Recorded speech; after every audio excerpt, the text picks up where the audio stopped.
everybody, welcome to Lucy and Nicky's little kind of coaching salon. We're looking forward to kind of being in your inbox or on your kind of newsfeed, I suppose, on Facebook over the coming weeks.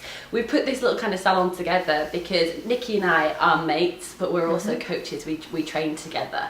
And what we've noticed is just from our conversations outside of kind of our coaching studios that there are a number of different questions that keep coming up when it comes to people's perceptions or preconceptions about what life coaching is and what it isn't, and we just thought, well, we can kind of address this really easily, so hence we've got together today, and we're going to reach into the bowl and we're going to cover off some of those questions. As I said, the questions have kind of come out of our experience. So the most common questions we get, for example, before a client signs on with us, or the Facebook messages we get after we post one of our blogs, we'll post the links to all of those under the video so you can connect with us if you wish to do so, but also sending out some messages to those people that we know us, but maybe don't really know what we do, even though they love us to death. Yeah, totally. Or they do that. So what is a life coach then? Exactly. A dinner party or things like that. And I think there is this sort of illusion that it is, you know, we're going to make you run around the forest and say, we're going to unleash your potential, whereas the way that we work is very practical, strategy-based, step-by-step guide,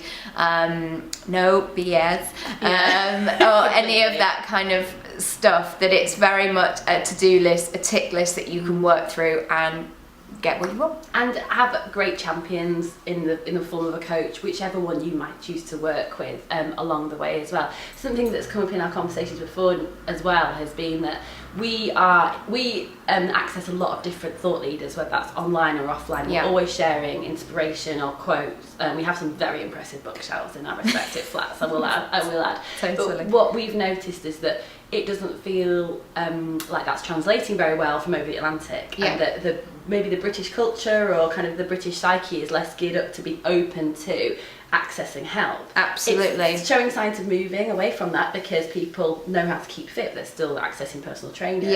And we feel like there's an opportunity to kind of really demystify, like I said, the myths about what coaching is and what it isn't, and just really share and let people into the truths rather than some of the myths that is coaching. Absolutely. So should we get and started? It's popping up everywhere, isn't it? Like the people are sharing quotes on Facebook all of a sudden, and I know that we do that with our pages. We'll link everything below, but there's so many quotes, and people are having green juices now and all of this kind of stuff. And you know, I remember growing up and it was so uncool to be healthy, or you know, you'd have an apple in your packed lunchbox and people would be like, well, where are you, what's it? So you know, so now it's really cool, and actually you don't have to just sit about and wait for it to happen or cross your fingers and, you know, think, well, that's it for me now. You know, you can make a change at any age, and sometimes it's just a few little tweaks. Exactly. There's definitely the start of a movement, isn't there? And I think we just want to make sure that people so come and join our party. Exactly.